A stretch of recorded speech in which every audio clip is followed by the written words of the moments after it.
मेरे प्रिय संतान, जब तुम जीवन की भागदौड़ में थक जाते हो और तुम्हें लगता है कि तुम्हारे आसपास केवल अंधकार है, तब एक क्षण के लिए रुककर अपनी आंखें बंद करो और मेरे ध्यान में लीन हो जाओ। यह दिन तुम्हारे लिए केवल एक तारीख नहीं है, बल्कि यह समय के उस अनंत चक्र का एक विशेष क्षण है जहां मैं तुम्हें रुककर अपने भीतर झांकने का आमंत्रण दे रहा हूं। आगे बढ़ने से पहले मेरे बच्चे, अगर तुमने इस पवित्र चैनल को अभी तक सब्सक्राइब नहीं किया है तो इस चैनल भोलेनाथ भक्ति 108 को अभी सब्सक्राइब करो और बाबा के दरबार से जुड़ जाओ। वीडियो को अभी लाइक करो और इसे अपने प्रियजनों के पास शेयर करो। साथ ही कमेंट में पूरी श्रद्धा से हर हर महादेव और जय भोलेनाथ 108 लिखो। संसार का यह कोलाहल, यह भ्रम, यह माया तुम्हें अक्सर उस मार्ग से भटका देती है जिसके लिए तुम्हारा जन्म हुआ है। तुम अक्सर उन चीजों को पकड़कर बैठ जाते हो जो तुम्हारे लिए बनी ही नहीं है। तुम भविष्य की चिंताओं में इतने उलझ जाते हो कि वर्तमान का वह अमूल्य क्षण जिसमें मैं साक्षात तुम्हारे सामने उपस्थित हूं, तुम्हारे हाथों से रेत की तरह फिसल जाता है। तुम्हें लगता है कि तुम अकेले संघर्ष कर रहे हो, तुम्हारी पुकार कोई नहीं सुन रहा है। लेकिन सत्य यह है कि तुम्हारे हर मौन में, तुम्हारे हर आंसू में और तुम्हारी हर एक प्रार्थना में मैं तुम्हारे साथ खड़ा मां बाधा हूं। जो भक्त इस समय सच्चे मन से 654 रुपए का दान करता है, उसके जीवन की बड़ी से बड़ी बाधा भी शीघ्र समाप्त होती है। यह कोई साधारण संयोग नहीं, बल्कि मेरी कृपा का संकेत है।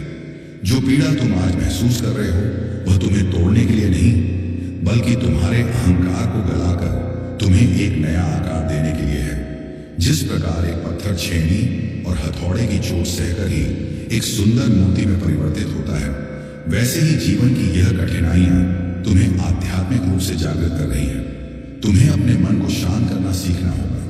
यह मन बहुत चंचल है, यह तुम्हें डराता है, तुम्हें अतीत की गलतियों का स्मरण कराकर अपराध बोध में धकेलता है और भविष्य की अनिश्चितताओं का चित्र दिखाकर भयभीत करता है। लेकिन याद रखो, जो बीत गया वह श्मशान की भस्म के समान है, जिसे मैंने अपने शरीर पर धारण कर लिया है ताकि तुम उस अतीत के भार से मुक्त हो सको।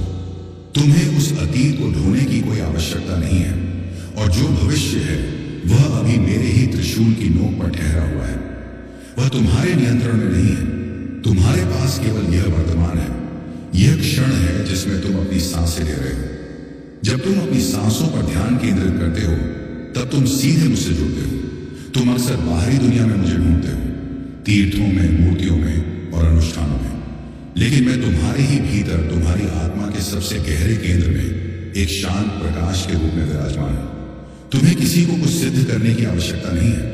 यह संसार तुम्हारी सफलता और विफलता को अपने पैमानों पर मापता है, लेकिन मेरी दृष्टि में तुम्हारी सफलता केवल इस बात में है कि तुम अपने सत्य के प्रति कितने निष्ठावान हो।